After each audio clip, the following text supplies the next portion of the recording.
ગુરુદેવ મિત્રો, આજે નવરાત્રિનો બીજો દિવસ છે. નવરાત્રિનો મહોત્સવ ચાલી રહ્યો છે, ત્યારે આપણે આદ્યશક્તિ દરેક મનુષ્યની અંદર જે માતાજી બિરાજમાન છે શક્તિ સ્વરૂપે, એની આરાધના કરવા માટેનું આ પર્વ છે.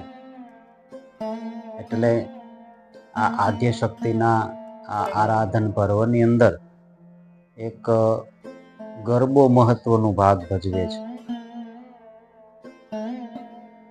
જો આ ગરબો છે,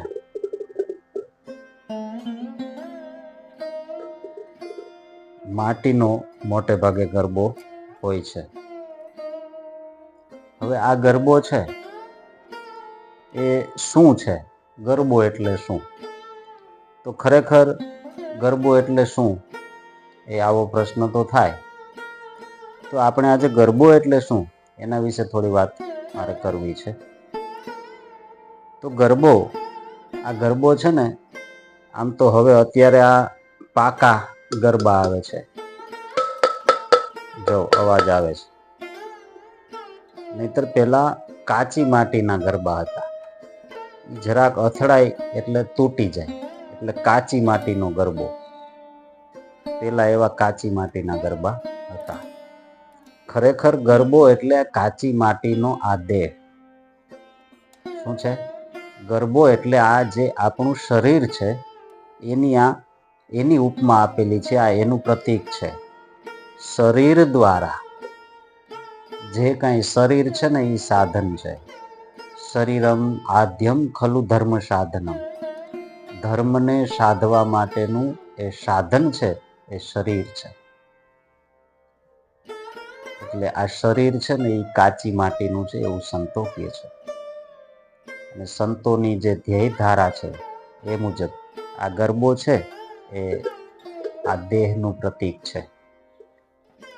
ગરબાની અંદર 9 નાળા મૂકવામાં આવે. જો આ કાણું દેખાય છે, આવા છિદ્રો, આવા 9 છિદ્રો હોય છે ગરબામાં. હવે આ 9 છિદ્રો છે એ શેનું પ્રતીક છે? તો કે આ 9 છિદ્રો છે ને, એ આપણા દેહની અંદર રહેલી 9 ઇન્દ્રિયોનું પ્રતીક છે. 9 ઇન્દ્રિયો જે 9 દ્વાર છે, એ 9 દ્વારનું પ્રતીક છે આ 9 છિદ્રો. એટલે ગરબો એ કંઈક વિશેષ રીતે, અને ગરબો ફેરવવાનો છે. આ દેહ છે ને, એ પણ હરતો ફરતો આ દેહ છે. ઈશ્વરે કુદરતે આપણને આ કુદરતી સંપત્તિ તરીકે આ દેહ આપેલો છે. અને આ હરતો ફરતો જે દેહ છે, એ દેહને ફરીથી પાછો એ પોતાનું જે કાર્ય છે, લક્ષ્ય સિદ્ધ કરી અને ફરીથી પાછો સોંપી દેવાનું છે. એટલે ગરબો છે ફેરવી લીધા પછી જો પાછો અન્ય જગ્યાએ ત્યાં મૂકી દેવામાં આવે છે. કોઈનો ગરબો ફૂટી જાય છે, તો કોઈનો આખો રહે છે, સાજો રહે છે. એટલે આ ગરબો છે એ ફૂટે નહીં, એની પણ જાળવણી કરવાની છે. અને આ ગરબો છે એના દ્વારા જે આદ્યશક્તિની આરાધના કરવાની છે એ પણ થઈ જાય, અને ગરબો પણ આખો રહે. આ બેય વાત એ સિદ્ધ થવી જોઈએ. એટલે સંતોએ જે કાંઈ વાતો કરી છે પોતાની વાણીઓની અંદર, ભજનોની અંદર, એની અંદર પણ આ વાતનો ક્યાંક ઉલ્લેખ છે. એક ગરબો આજે મને યાદ આવે છે, કદાચ હવે તો આ સમયમાં તો ગરબીમાં ક્યાંય ગવાતો નહીં હોય, કે જાગો ને અલબેલી અંબા દેવી ડુંગરવાળી. જાગો ને અલબેલી અંબા દેવી ડુંગરવાળી. ચાલીને માં ચાચર પધાર્યા બેઠા બાજોઠ ઢાળી. ચાલીને માં ચાચર પધાર્યા બેઠા બાજોઠ ઢાળી. જાગો ને અલબેલી અંબા દેવી ડુંગરવાળી. હવે આ ડુંગરવાળી દેવી એટલે આપણે જે પહેલાના વિડીયોમાં વાત કરી કે શૈલપુત્રી, એટલે કે જે ઊંચા આસને બિરાજનારી છે, ઊંચા સ્થાન પર રહેનારી છે, વસનારી છે, એનું સ્થાન હંમેશા ઊંચું છે. એવી એને જગાડવા માટેની વાત કરે છે. દરેકના દેહની અંદર જે છે ને, જે આ શક્તિ સ્વરૂપે, એને જગાડવાની કંઈક સંતોએ વાત કરી છે. પછી જાગે પછી શું થાય છે? તો કે ચાલીને માં ચાચર પધાર્યા. ત્યાંથી આગળ ચાલતા થાય એટલે ચાચરનો ચોક આવે કે જ્યાં સમતા છે, સમાનતા છે. આ સમતા છે એ શું, કયો ચોક છે? મણિપુર ચક્ર છે ને, યોગમાં જેને મણિપુર ચક્ર કીધું છે, એ ક્ષમતાનું ચક્ર છે. સૂર્ય ચક્ર કહેવામાં આવે છે એને. આ સૂર્ય ચક્ર સુધી જ્યારે આ માં પધારે ત્યારે ત્યાં ક્ષમતા સ્થાપિત થઈ જાય છે. જોજો હો, આ કોઈ આપણે પ્રાણીની ઉપર જે આરૂઢ થયેલી જે માતાજી છે, જે દેવી છે, આપણે ચિત્રોમાં જોઈએ છે, એ દેવીની વાત નથી ભગવાન. આ તો દરેકના ઘટમાં જે માતાજી બેઠેલી છે, જે શક્તિ બેઠેલી છે, જે ઐશ્વર્ય દરેકની અંદર પડેલું છે.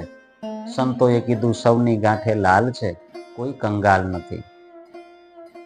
તો આ હવની ગાંઠે જે લાલ છે, એ લાલની વાત છે કે દરેકના ઘટમાં આ બિરાજમાન છે શક્તિ. એટલે એનું કોઈને કોઈ સ્વરૂપોથી, એ પ્રતીકોથી એનું પ્રતિપાદન કરવામાં આવે છે. ગરબા વડે પણ આ એક દેહનું પ્રતિપાદન જેમ કરવામાં આવે, એમાં શક્તિનું પણ પ્રતિપાદન કરવામાં આવે. તમે બધાએ જોયું હશે કે રામકૃષ્ણ મિશનની અંદર એનું જે સિમ્બોલ છે, આમ જે નાગનો સિમ્બોલ છે, બે નાગ પરસ્પરસ વીંટાયેલા, એક વચ્ચે એમાં સાથે એક ફૂલનું ચિત્ર છે, અને હંસનું પણ ચિત્ર છે. આ શેનું સૂચન કરે છે? આ જ શક્તિનું સૂચન કરે છે. આ શક્તિનું જ સૂચન કરે છે. એટલે પહેલા તો જે આ શક્તિ છે એને ઓળખવી, અને એ શક્તિને જગાડવા માટેના જાગો ને અલબેલી અંબા, એ અલબેલી છે, એ અલબેલી શક્તિને જગાડવા માટેના આપણે પ્રયત્નો કરવા. આપણા માનવ જીવનનું લક્ષ્ય એક અને માત્ર એક આ જ છે હો. બાકી મકાન, બંગલા, ગાડી, માલ, મિલકત, આ તો બધું થાય, અને એ તો થાય અને નાશ પામે. આ બધા નાશવંત છે. સંતોએ એટલે કીધું છે કે ગુરુ મિલા તો સબ કુછ મિલા, ઓર મિલા નહીં કોઈ, માત પિતા સુત દારા ઓર લક્ષ્મી, वो तो ઘરો ઘર હોય. કે ગુરુ મળ્યા ને એને બધું મળ્યું. બાકી માતા, પિતા, પુત્ર, પરિવાર, લક્ષ્મી, આ બધું તો દરેકના ઘરે હોય. वो तो પાપી જન કે ઘર में भी હોય. દરેકને, પાપી કે પુણ્યશાળી, દરેકના ઘરમાં એ તો હોય જ.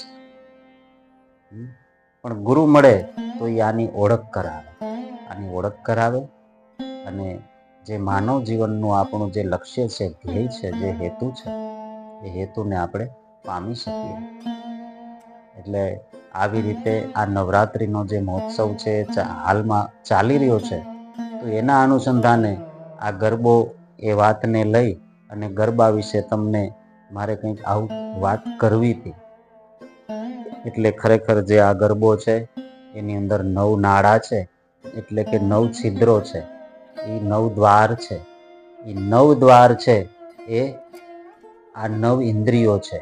અને બીજું એક ઉપર અહીંયા જુઓ, જો તમને દેખાય છે, આ ઢાંકણું છે ને આનું, એની અંદર અહીંયા પણ છિદ્ર છે. આને 10મો દ્વાર કે 10મું છિદ્ર કહેવામાં આવે છે. આ બધા પ્રતીકો છે સમજાવવા માટેના માણસોને, લોકોને.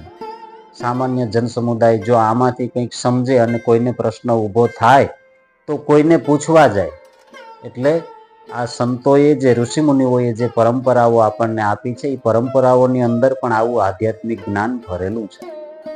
કોઈને જો આવો પ્રશ્ન થાય ને કોઈને એવા જાણકાર વ્યક્તિને પૂછવા જાય તો એના પ્રશ્નથી એની જિજ્ઞાસા થાય, અને જિજ્ઞાસા એની સંતોષાય તો એની આગળ ગતિ થશે. સંતોએ, ઋષિમુનિઓએ આવું વિચારી અને આપણને આવી પરંપરાઓ આપી છે ભાઈ.